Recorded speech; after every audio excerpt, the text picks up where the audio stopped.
እግዚአብሔር ቢረዳን የምንማማርበት የትምህርታችን ርዕስ የአርብ ቀን ወዳጆች በሚል ይሆናል።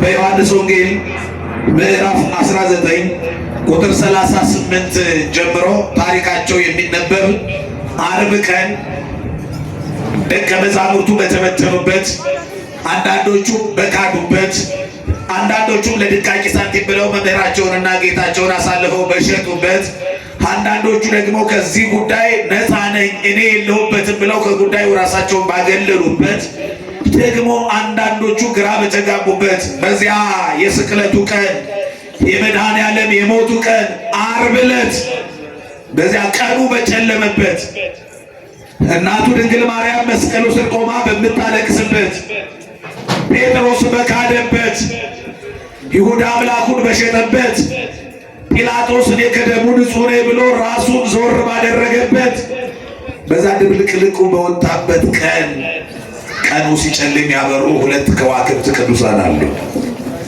ቤተ ክርስቲያን ውለታቸውን አትረሳም። በባለ 50 ውስጥ ከፋሲካው ቀን ጀምሮ ለ50 ተከታታይ ቀናት ቅዳሴው ሲቀደስ በስማቸው ነው የሚጀመረው። ካህኑ ሲቀድስ ዓመቱን ሙሉ የክርስቶስን ሥጋና ደም ይዞ በስማቸው ይማጸናል። ምዕመናኑ ቤተ ክርስቲያን በተሳለሙ ቁጥር ይዘክሯቸዋል። ኪዳን በተደረሰ ቁጥር የእነሱ ጸሎት ይጸለያል። ሁለቱ የዓርብ ቀን ወዳጆች ናቸው። ታሪካቸውን እናንብና ታሪኩን አንብቤ ስጨርስ ስማቸውን እናንተ ትነግሩኛላችሁ። የዮሐንስ ወንጌል ምዕራፍ 19 ቁጥር 38 ከዚህም በኋላ አይሁድን ስለፈራ በስውር የኢየሱስ ደቀ መዝሙር የነበረው የአርማትያሱ ሰው ዮሴፍ የኢየሱስን ሥጋ ሊወስድ ጲላጦስን ለመነ። ጲላጦስም ፈቀደለት። ስለዚህም መጥቶ የኢየሱስን ሥጋ ወሰደ። ደግሞ አስቀድሞ በሌሊት ወደ ኢየሱስ መጥቶ የነበረው ኒቆዲሞስ 100 ሊትር የሚያህል የከርቤና የእሬት ቅልቅል ይዞ መጣ። የኢየሱስንም ሥጋ ወስደው እንደ አይሁድ አገናነዝ ልማድ ከሽቱ ጋር በተልባ እግር ልብስ ከፈኑት፣ በክብርም ገንዘው ቀበሩት። በረከታቸው ይደረብን። ማንና ማን ናቸው? አቤት አንዴ ድገሙት፣ ከፍ አድርጉና ድምፃችሁን። ዮሴፍና ኒቆዲሞስ። አስቡት፣ ዓርብን ዓርብ ዕለት ብዙ አይነት ሰዎችን ነው የምታዩ። አንዳንዶቹ ያለ ምክንያት ስቀለው ስቀለው የሚሉ ለምንድን ነው የሚሰቀለው ሲባሉ ወንጀል ጥፋት ባይኖርበት ኑሮማ ስቀለው አንልም ነበረ፣ ዝም ብለህ ስቀለው። በምክንያትነት የሚነሳ ውሃ የሚያነሳ አሳማኝ የሆነ ይሄንን በድሏል ይሄንን አጥፍቷል የሚባል ምክንያት የለም። በጅምላ በጭፍን ጥላቻ ዝም ብለህ ምን በለው ስቀለው። የሚቀርቡ ምክንያቶች እውነት የሆኑትን ነው ክስ የሚያደርጉት። የእግዚአብሔር ልጅ ነኝ ብሏል ነው አይደለም? መድኃኒዓለም ነው። ራሱን ከእግዚአብሔር ጋር ያስተካክላል። ራሱ እግዚአብሔር ነው አይደለም? ነው። እናንተ እኔ ገሌ ነኝ ብላችሁ በመናገራችሁ ወንጀል ሊሆን ይችላል። ደግሞ ይሄ ያስከስሳል። ደግሞ ስለ ሞት ያበቃል ወይ? እግዚአብሔር ነኝ በማለቱ ነው። ክሳቸው ይሄ ነው አሉ። ዓርብ ዕለት ሌላው የዓለም መልክ የሌሎቹ ሰዎች አይነት እኔ ከዚህ ጉዳይ ነፃ ነኝ፣ ስቀለውም አልልም፣ አድነውም አልልም። ብዙ ጩኸቶችን ይሰማል መድኃኒዓለም። አንድ ላይ ተጨምቆ ሲተረጎ 5 አይነት ጩኸት ነው የሚሰማው። የአይሁድ በጭፍን ጥላቻ ስቀለው ስቀለው የሚል አንድ ጩኸት አለ፣ ይሰማል። የጲላጦስ ደግሞ እባክህ ንገረኝ፣ እኔ እኮ ልገልህም ላድንህም ስልጣን አለኝ፣ አታውቅም እያለ ይመረምረዋል። ዝም ይላል ሁሉንም እየሰማ። ከአይሁድ ጩኸት ይልቅ የኢየሱስ ክርስቶስ ዝምታ ጲላጦስን አስፈራው። ይቀጥላል። ሌላው ደግሞ መስቀል ላይ አብሮ ተንጠልጥሎ ተሰቅሎ እያጣጣረ ኃጢአት የሚሰራ ወንጀለኛ አለ። በግራ በኩል የተሰቀለው በቀኝ በኩል የተሰቀለው ሁለቱም ልመና ለምነውታል መድኃኔዓለምን። በግራ በኩል የተሰቀለው አመፀኛው ወንበዴ ነው። እስከ ሞት ድረስ ከኃጢአት ጋር ያታሰረውን ያንን የኃጢአት ቃል ኪዳን ላይ ያፈርስ 80ውን ያሰረ ነው። መስቀል ላይ ተሰቅሎ ችንካር በእጆቹ ተሰክቶ አሁንም የሚናገረው በጣም የሚገርም ነው። እንዲህ አለው መድኃኔዓለም፣ አምላክ ከሆንክ ራስህን ከመስቀል አድን፣ እኛንም አድነናል። እየሰማችኝ ነው? አምላክ ከሆንክ እንዲህ አይነት ልመና አለ? ገና ከሆነ ነው። በመጀመሪያ ከመስቀል ውረድና ራስህን አድን፣ እኛንም እንበለን አድነን። አድነን የሚለው ጥሩ ነበረ። አምላክ ከሆንክ የሚለው ግን ጸሎቱን ተቀባይነት እንዳይኖረው አደረገ። መድኃኔዓለም የዚህንም ወንበዴ ጸሎት ንግግር ሰማ፣ ዝም አለ፣ መልስ አልመለሰም። ለእንዲህ አይነት ባለጌ፣ ለእንዲህ አይነት አላዋቂ ዝም ብሎ ለሚናገር ሰው መልስ አይሰጥም ነው ከመድኃኔዓለም እንማረው። በቀኝ በኩል የተሰቀለው ግን ተናገረ፣ በእምነት ሆኖ ጸለየ። ጸሎቱ እንደዚህ ነው የሚለው፣ ጌታ ሆይ በመንግስት በመጣህ ጊዜ አስበኝ። እስቲ በሉ፣ ጌታ ሆይ በመንግስት በመጣህ ጊዜ አስበኝ። አያችሁት? ንግግሩ የጨዋ ንግግር። ጌታ ሆይ አለው በመጀመሪያ ገዢ ነህ፣ አምላክ ነህ፣ ጌታ ነህ። በመንግስት በመጣ ጊዜ ንጉሥ ነህ እያለው ያን ቀን ዓርብ ቀን መድኃኔዓለምን ጌታ ሆይ ብሎ የጠራው ማንም የለም። ይሄ ወንበዴ ብቻ ነው። መድኃኔዓለም ይህን ጸሎት ሲሰማ አላስችለው አለ። በመንግስት ስትመጣ ነው ያለው፣ ከ1000 ዓመት በኋላ ስትመጣ። መልሱ ግን መድኃኔዓለም ምንድን ነው? ዛሬ በገነት ከኔ ጋር ትኖራለህ። ይኸውላችሁ ቃለ ሕይወት ማለት ይሄ ነው። ቃለ ሕይወት ያሰማልን ማለት ለዚህ ወንበዴ ያሰማውን ያሰማል ማለት ነው። አይገርማችሁ? ሁላችንንም ያሰማል። በገነት ከኔ ጋር ትኖራለህ፣ መንግስቴን ትወርሳለህ የሚለውን ቃል ያሰማ ማለት ነው። ቃለ ሕይወት ያሰማልን ማለት ነው። ይሄ ወንበዴ ቃለ የሕይወትን ቃል ሰማ። በገነት ትኖራለህ፣ ከገቡ መውጣት ካገኙ ማጣት የሌለባትን መንግስቴን ትወርሳለህ፣ በመንግስት በመጣ ጊዜ አስበኝ ብለሃልና።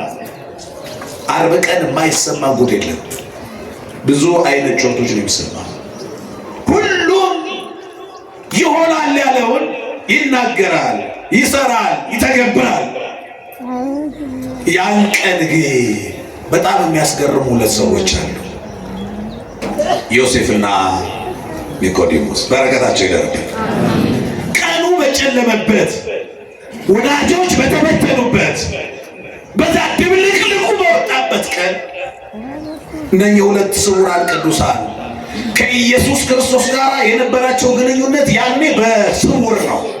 መጽሐፍ እንደሚለን የዮሐንስ ወንጌል ምዕራፍ 19 ቁጥር 38 ዮሴፍ በስውር ይማር ነበረ፣ ዮሴፍ በስውር ይመጣ ነበረ፣ ኒቆዲሞስ በጨለማ ይመጣ ነበረ። ሁለቱም ግን በስውር የተማሩትን ትምህርት ቀራንዮ ላይ በይፋ በግልጥ ተገበሩት። አያችሁ ከኛ ጋር ያላቸው ልዩነት። እነሱ በስውር በጨለማ ወንጌል ተምረው በብርሃን ጽድቅ ይሰራሉ። እኛ ደግሞ በብርሃን ወንጌል ተምረን በጨለማ ኃጢአት እንሰራለን። እነሱ ያችን ጊዜ አብቃቅተው ባለስልጣን ነው ኒቆዲሞስ፣ ባለሀብት ነው፣ ምሁረ ኦሪት ነው። አልበቃው ብሎ ከኢየሱስ ክርስቶስ ይማር ነበረ። ያ ወንጌል ለካ ሲሰራ ኑሯል። ቀራንዮ ላይ ተገበረው። የሰማነውን ለመተግበር ያብቃን እግዚአብሔር። አሁን ተግባራ ወንጌሉን በተግባር ማዋል ጀመረ። መምህሩ ሲሞት ጌታው ያ በጨለማ ሌሊት ያስተማረው መምህሩ ቀራንዮ ላይ ሲሰቀል ሁሉም ሲበተኑ እነሱ ተገኙ። ዮሴፍና ኒቆዲሞስ እኛ አለን አሉ። ለቀብሩ ተጉ። ክርስቶስን በክብር ገንዘው ቀበሩ። ይህንን ያደረጉ ዮሴፍና ኒቆዲሞስ ናቸው። እንደሚታወቀው ኢየሱስ ክርስቶስ የተሰቀለው ዓርብ ነው። ቀን ጠፍቶ አይደለም ዓርብ የተሰቀለው። መከራው የበለጠ እንዲጸና ሞቱ ብቻ ሳይሆን አሟሟቱም እንዲከፋ ነው። ሎቱ ስብሐት። ለምን ከተባለ አይሁድ የሚያከብሩት ሰንበት ቅዳሜን ነው። ስለዚህ ኢየሱስ ክርስቶስ ዓርብ ይሰቀላል። ከዓርብ 11 ሰዓት ጀምሮ ሰንበት ነው፣ ማንም መንቀሳቀስ አይችልም። ስለዚህ የኢየሱስ ክርስቶስ ሥርዓተ ቀብሩ የክብር ቀብር ሳያገኝ መስቀል ላይ ተንጠልጥሎ ስጋው ደርቆ እንዲቀር እኮ ነው። ሎቱ ስብሐት። ዓርብ የተመረጠው ለዚህ ነው። እሱን መግደል ሞቱን ብቻ አይደለም አሟሟቱንም ማክፋት ነው። ከዛ ባሻገርስ የተሰቀለበት መስቀል እንኳን ሲፈውስ፣ ደሙ የነጠበበት መስቀል ሲፈውስ መስቀሉንም እስከ መቅበር ድረስ ሊደረሱት አያችሁ። የክፋታቸው ጥግ ምን ያህል ድረስ እንደሆነ። በዚህ ቀን ግን የአይሁድ ምኞት እንዳይሳካ፣ የአይሁድ ሐሳብ እንዳይፈጸም የኢየሱስ ክርስቶስ መስቀል የኢየሱስ ክርስቶስ ቀብሩ ሰንበት እስከሚያልፍ ድረስ መስቀል ላይ ተንጠልጥሎ እንዳይቆይ ወዲያው 11 ሰዓት ሳይሆን ተጣደፉና ጲላጦስን እባክህ ፈቀድልንና ገንዘን እንቅበረው ብለው ለመኑ። ጲላጦስም ፈቀደላቸው። አውረዱና ገንዛችሁ ቅበሩ አላቸው። ዮሴፍና ኒቆዲሞስ አሁን መስቀል ላይ ከእርጥብ ግንድ ጋር ሳዶር፣ አላዶር፣ ዳናት፣ አዴራ፣ ሮዳስ በተባለ 5 ችንካሮች አንድ ክንድ ከስንዝር በሚሆን ሚስማር ከመስቀሉ ጋር ተሰፍቷል። አሁን ከመስቀል ሲያወርዱ አንድ ሰው የሚያፈሰውን ቆርቆሮ ለመቀየር ሚስማሩን እየፈለቀቀ እንደሚያወጣው ችንካሩን እየፈለቀቁ ነው ከእጁ የሚያወጡት። ደሙ ይፈሳል። እናቱ ደግሞ ታያለች ባይኗ፣ ሲቃትት ትሰማለች ሲሰቀል።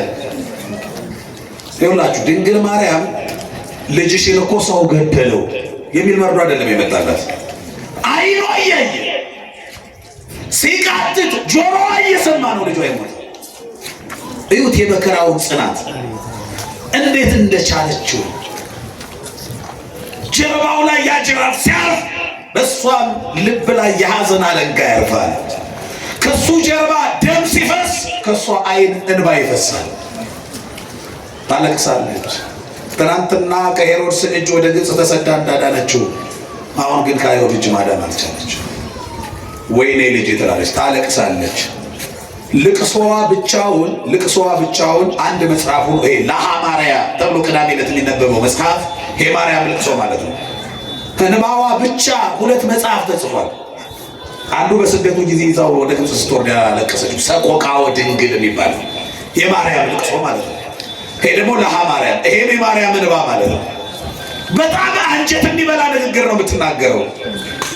ለግብፅ ያለቀሰችው አሁን ርዕሳችን ስላልሆነ ዝም ለቀጥታ አድርገን እናንሳውና ወደ ለዚሁ እንመለሳለን። እንዲህ ይላል አንዱ ወልጿ የብሶት ንግግሯ አይጤኑ መልአክ ዛብሰረኒ። የት አለ መልአኩ? ደስ ይበልሽ ያለኝ መልአክ የት አለ? ያ ደስታስ ያ የምስራችስ የት አለ? ደስተኛ ሆይ ደስ ይበልሽ አለኝ። ምንም ደስታ የለም። ቀን በቀን መከራ ነው። ቀን በቀን ልቅሶ ነው። የት አለ ያ ደስታ? የት አለ ያ የምስራች? የት አለ ያ መልአክ ራሱ? ምን አለ በዚህ ሰዓት መጥቶ ማጽናና ይተለች ብካዬ ይራይ ወይረ እንዲህ ያለች ነው የምታለቅሰው በግብፅ በረሃ። ቀራንዮ ላይም ወይኔ ልጄ እያለች ታለቅሳለች። በዚህ የከፋ ቀን ከጎኗ ሆነው ለካ ሰው ክፉ ብቻ አይደለም፣ ለካ መልካም ሰውም አለ እንድትል ያደረጓት ዮሴፍና ኒቆዲሞስ ናቸው። አየች ሁሉንም። የአይሁድን የክፋታቸውን ጥግ ተመለከተች። የነ ዮሴፍና የነ ኒቆዲሞስ መልካምነት ደግሞ አየችና ለካ ሰው ክፉ ብቻ አይደለም። ለካ ሰው ምን ብቻ አይደለም? ለካ ሰው ምን ብቻ አይደለም? ሁሉም ክፉ ብቻ አይደለም፣ ሁሉም ደግ ብቻ አይደለም። እንደ አይሁድ ክፉ አለ፣ እንደ ዮሴፍና እንደ ኒቆዲሞስ መልካም አለ። እንደ ይሁዳ ከሃዲ አለ፣ እንደ ዮሐንስ ታማኝ አለ። ዓለም እንዲህ ናት። አየቻቸው፣ ይጣደፋሉ። ኒቆዲሞስ እንዳልኳችሁ ባለሀብት ነው።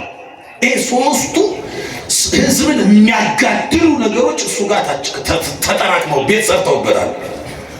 አንድ ላይ እኮ አይገናኙም እነዚህ ነገሮች። ሀብት፣ ስልጣን፣ እውቀት የዚህ ባለቤት ነው ኒቆዲሞስ።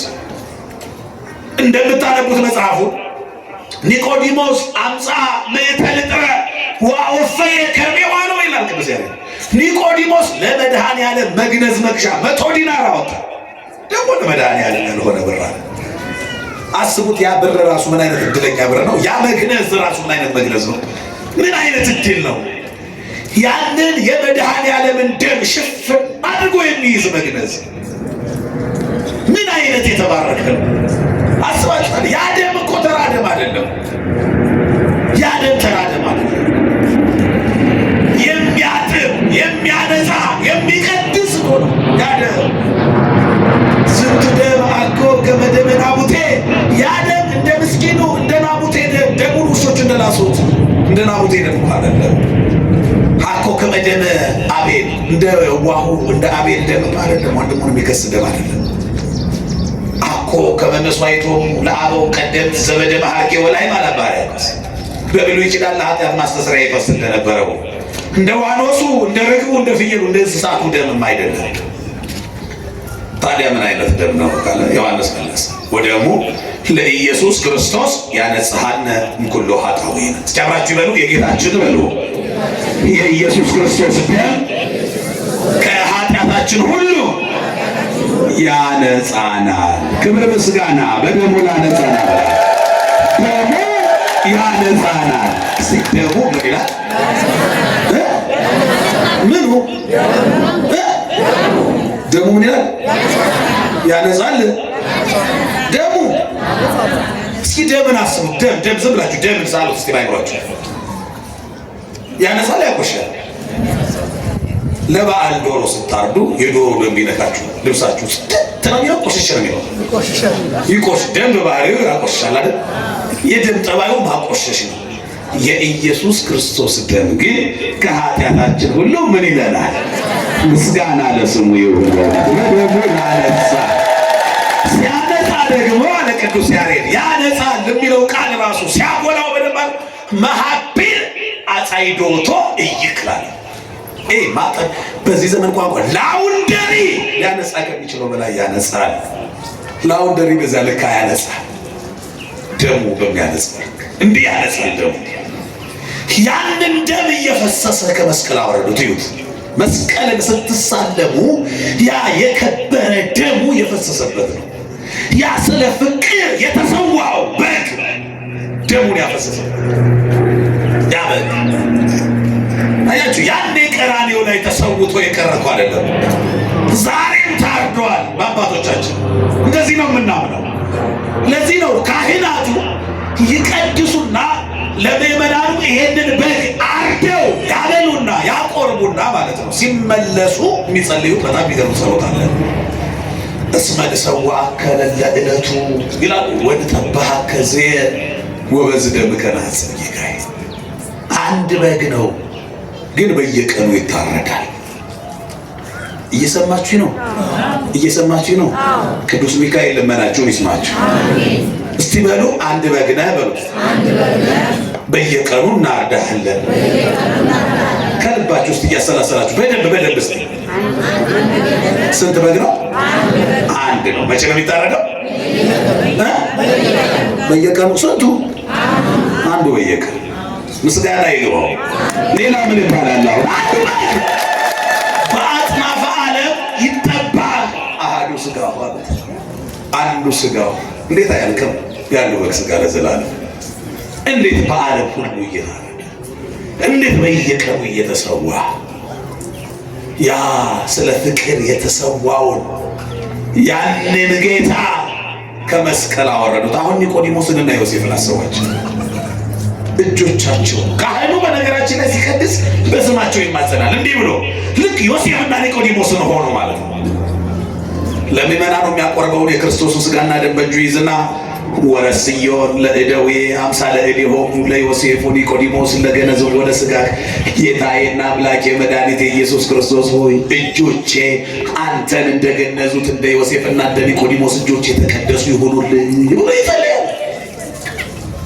መዓዛው ለራሱ እስከሚገርመው ድረስ ወዲያው ይቀየራል። ካህኑ ከቅዳሴ እንደወጣ በመስቀል አይባርክም፣ በዚህ እጁ ነው የሚባርከው። ካህኑ በስማቸው ነው የሚማጸነው። ማንና ማን? ዮሴፍና ኒቆዲሞስ በረከታቸው ይደረብን። የፋሲካ ዕለት ጀምሮ ለ50 ተከታታይ ቀናት ቅዳሴው በስማቸው ነው የሚጀምረው። ዛሬ ተቀድሷል። ዛሬ ቅዳሴው በስማቸው ነው የጀመረው። ሃሌሉያ ዮሴፍ ወኒቆዲሞስ ገነዘቡነ ኢየሱስ በሰሉና ተብሎ ነው ቅዳሴው የሚጀምረው። ነገ ቢቀደስ በእነሱ ስም ነው። ከነገ ወዲያ ቢቀደስ በእነሱ ስም ነው። ለ50 ተከታታይ ቀናት አይገርማችሁ? ከመስቀል አወርደውት ኒቆዲሞስ ወዲያው ተሯሩጦ መግነዙን አመጣና ምን ብለው ይገንዙት? ልጄ አሁን እኮ ከባድ እኮ ነው። ለመድኃኒዓለም ቃል የለም። ሲወለድም ሲጠመቅም ሲገነዝም ብዙ ሰዎች ተቸግረዋል፣ ቃል ስለሌለ። ሕማማቱን አክብረናል። ሰው ቢታመም ምንድን ይባላል እንዴ? ተናገሩ እንጂ ሰው ሲታመም ምንድን ይባላል? አሁን በሕማማቱ መድኃኒዓለም ሕማሙን ነው የምንናገረው። አሁን መድኃኒዓለም ሲታመም ምንድን ነው የምትሉት?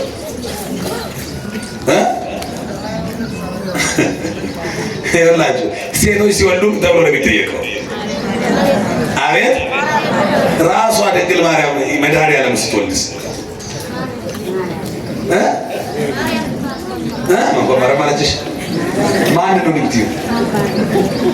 ማርያምን እንዴት ይሆናል? እስኪ እረኞቹ ግን ሄደው ምን ብለው ይሆን እናያቸው። ሄዱ የወለደች ሴት ሊጠይቁ ነው። ደስ ብሏቸው መድኃኒዓለም ተወልዶ የወለደችው ማናት? ድንግል ማርያም ናት። ሄደው እንኳን ማርያም ማለች እንዳይሉ ራሷ ማናት? ራሷ ማርያም ናት። ማርያም ደግሞ እንኳን ማርያም ማለች ስላ በራሷ ስም አትጠየቅ። ያ ማለት እኮ ብርቱካን የምትባል ሴት ብትወልድ ራሷን እንኳን ብርቱካን ማለችሽ እንደማለት ነው አይደል? ለማርያም እንደዚህ ማለት ሄዱና እንዲህ አሉ። ቃል ሲያጡ ይህንን ከቃል በላይ የሆነ ድንቅ ነገር ላደረገ ለእግዚአብሔር በሰማይ ምስጋና ይሁን አሉ። ስብሐት ለእግዚአብሔር በአሜን። ምስጋና ይሁን በሰላም በምድር በሰማይ ምስጋና በምድር ሰላም ይሆናል። ሌላ ምን ይባላል? ቃል የለም። አያችሁ፣ ታስታውሳላችሁ ዮርዳኖስ ላይም ዮሐንስ ቃል አጣ። አጥምቀኝ አለው ጌታው መጣና እንዴ ባይደ ሶባ ሌላ አካል ሳጠምቅ ባንተ ስም ነው የማጠምቀው። አንተ በማን ስም ላጠምቅ ነው? ሌላውን ሰው በአብ በወልድ በመንፈስ ቅዱስ ተብሎ ነው የሚጠመቀው። በወልድ ስም ብሎ እንዳያጠምቀው ራሱ ማን ነው? ራሱ ወልድ ነው። ራሱ እግዚአብሔር ወልድ ነው።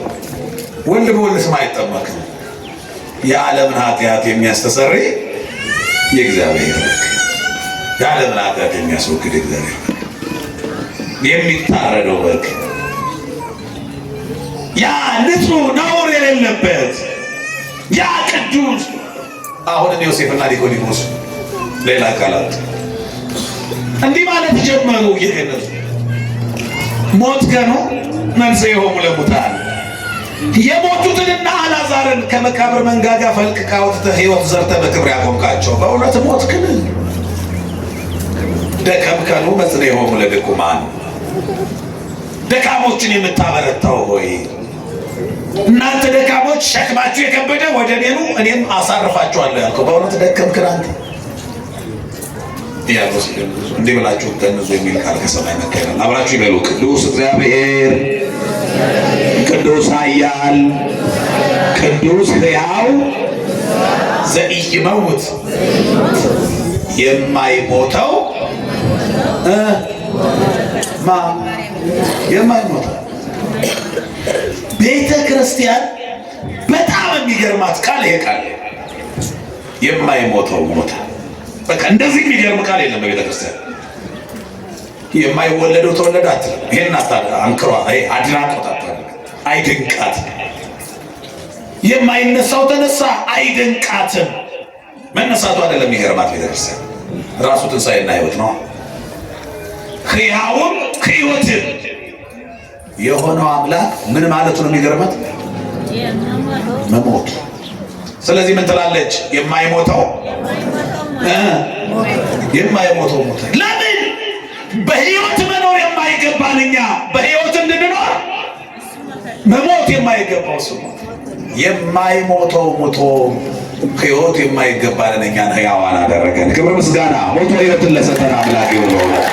እንደዚህ ነው የሚለው ቅዱስ ኤፍሬም በዓርብ ውዳሴ ማርያሙ ላይ ዘዚያነ ሞተ ነሣ ወእንቲአሁ ሕይወተ ወሀበነ።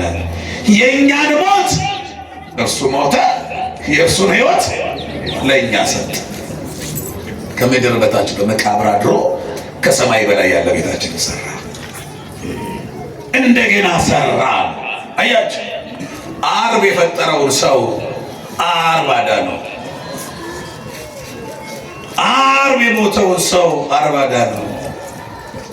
አያችሁ፣ እንደገና በትንሣኤ ዋት። ስለዚህ ዓርብ ዕለት ዮሴፍና ኒቆዲሞስ መድኃኔ ዓለምን ሲገንዙ ምን እያሉ ነው የገነዙት? ቅዱስ እግዚአብሔር፣ ቅዱስ ኃያል፣ ቅዱስ ሕያው ዘኢይመውት፣ የማይሞተው ሞተ እያሉ ገነዙት። ቤተ ክርስቲያን ሁልጊዜ ቀራንዮ ላይ ስለሆነች ሁልጊዜ ዓይኗን ከአምላኳ ዓይኗን ከቀራንዮ ስለማታነሳ ሁልጊዜ መድኃኔ ዓለም ሲገነዝ የተጸለየውን ይህንን ጸሎት አንድም ቀን ሳታቋርጥ በቤተ ክርስቲያን የኪዳን መግቢያ አድርጋ ትጸለየዋለች። ገነዙት። ሲጨርሱ መቀበሪያ ቦታ ደግሞታል። እናቱ እያየች ነው። እየሰማች ነው። አሁን ለእናት አስቡ ይሄን ነገር። እናት ልጇ ተሳክቶለት ቤት መኖሪያ ጥሩ መኪና ምን ቢኖረው ነው ደስ የሚላት አይደለ? እሺ አልሆነ። መድኃኒዓለም ቤትም አልነበረው። 33 ዓመት ሙሉ ሲኖር የኢየሱስ ክርስቶስ ቤት እዛ ጋር ነው ተብሎ አያውቅም። የለም። ለዚህ እኮ ነው ወንጌላዊ ለቀበሮዎች እንኳን ጉድጓድ አላቸው፣ ለሰማይ ወፎችም በአቅማቸው ጎጆ አላቸው። ለኢየሱስ ክርስቶስ ግን ራሱን የሚያስጠጋበት መንገድ ነበር። ታስታውሱ ከሆነ በአንድ ወቅት ይህ ጉዳይ አሳስቦት ይመስላል ቅዱስ ጴጥሮስ የማቴዎስ ወንጌል ምዕራፍ 17 ላይ አንድ ፕሮጀክት ቀርጾ አቀረበ። ጌታ ሆይ 3 ጎጆ እንስራ፣ 3 ቤት እንስራ፣ አንዱ ለማ አንዱ ለአንተ አደለው። ሰርቶ ጨረሰ። በቃ በሀሳቡ በምናቡ ማለት ነው። ውድቅ አደረገው ይሄን ሀሳብ መድኃኒዓለም። ለምን? ደልቶት ሊኖር አይደለም አመጣጡ። ዓላማው ምን ማለት? መሞት። የመድኃኒዓለም ማለት ነው። እየሰማችሁ ነው አይደል? ሞቶ እኛን ሕያዋን ማድረግ ነው ዓላማው። እሰይ የሚለው እፎይ የሚለው ተፈጸመ የሚለው የሚያርፈው በቃ እኛ ስንድን በቃ ስኬቱ እሱ ነው። ግቡ ዓላማው እሱ መሞት። አያችሁ የኛ ዓላማ ምን እንደሆነ አስቡ። መኖር አይደል? መኖር እኮ ይሄን እንዲያርጌ በዚህ ዓመት ይሄን እሰራለሁ፣ ይሄን አደርጋለሁ። እሱ ግን እኔ ሙቼ ልጆቼን ሕያዋን አደርጋለሁ። ዓላማው ይሄ። አያችሁ ሲቃትት ይወት ቀራንዮ ላይ ተጠማሁ ሲል አይገርማችሁ? ያ አምላክ በሀገራችን የአባይን ልጅ አዎ ነበረ። ቀራንዮ ላይ ግን የአባይን ልጅ ሳይሆን የአባይን ጌታ ውሃ ጠማው። እግዚአብሔር የእግዚአብሔር ውሃ አጣ። ያ ተጠማው የሚለው ጌታ እኮ ከጎኑ ውሃ እየፈሰሰ ጎኑን በጦር ሲወጋ ምንድን ነው የፈሰሰው? ውሃና ደም። አፍላገማ የሕይወት ዘይውህዝ እንከርሱ ተብሎ የተነገረለት የሕይወት ውሃ ምንጭ ከጎኑ እየፈሰሰ እሱ በውሃ ጥም። ጨካኙ የሰው ልጅ ደግሞ ምን ቢያጠጣው ጥሩ ነው? መራራው። አዎ ሰው ያለውን ነው። ሰው ማንነቱን እኮ ነው የሚሰጠው አይደል? መራራ ነው ሰው። ልብ በሉ የእግዚአብሔር ልጆች፣ ያ ጌታ ቀራንዮ ላይ ተጠማሁ ሲል ምን አይነት ክፉዎች ናቸው አይሁድ እንዳትሉ ነው። እስኪ እናንተ ብትኖሩ ኑሮ ያኔ ውሃ ታጠጡት ነበር? አታጠጡትም? ጎኑ ነው የምትወጉት?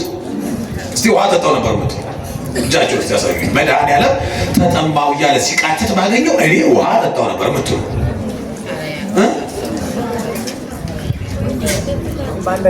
ሊቁ እንደዚህ ነው የሚለው። ያኔማ በነገራችን ላይ እንደ አቅማቸው በጎ ያደረጉ ሰዎች እኮ አሉ፣ እየተከተሉ ያለቀሱለት አሉ፣ ደረታቸው እየደቁ ይሄ ላብ ወዙን የሚጠርጉለት አሉ፣ የተሸከመውን እርጥብ ግንድ የሚሸከሙለት አሉ። እነ ስምዖን የሚባሉ እስኪ እናንተ ያን ቀን ብትኖሩ ምን ታደርጉለት ነበረ? መራራ ሐሞት ታጠጡት ነበር? ወይስ እንደ ይሁዳ ትሸጡት ነበር? ወይስ እንደ ጴጥሮስ ትክዱት ነበር? ወይስ እንደ ስምዖን መስቀሉን ትሸከሙለት ነበር? ወይስ እንደ ዮሴፍና እንደ ኒቆዲሞስ ገንዛችሁ ተቀብሩት ነበር? ምን ታደርጉ ነበር? እስኪ እኔማ እንዲህ አደርግ ነበር የምትሉ ሰዎች ካላቸው አለ ሊቁ እድሉ አሁንም አለ። ያኔማ መስቀሉን እሸከምለት ነበር የምትሉ ሰዎች ካላችሁ ኑሮ ሸክም ሆኖባቸው የከበዳቸው አሉ። ለእነሱ በጎ ስታደርጉ የእሱን መስቀል እየተሸከማችሁ ነው።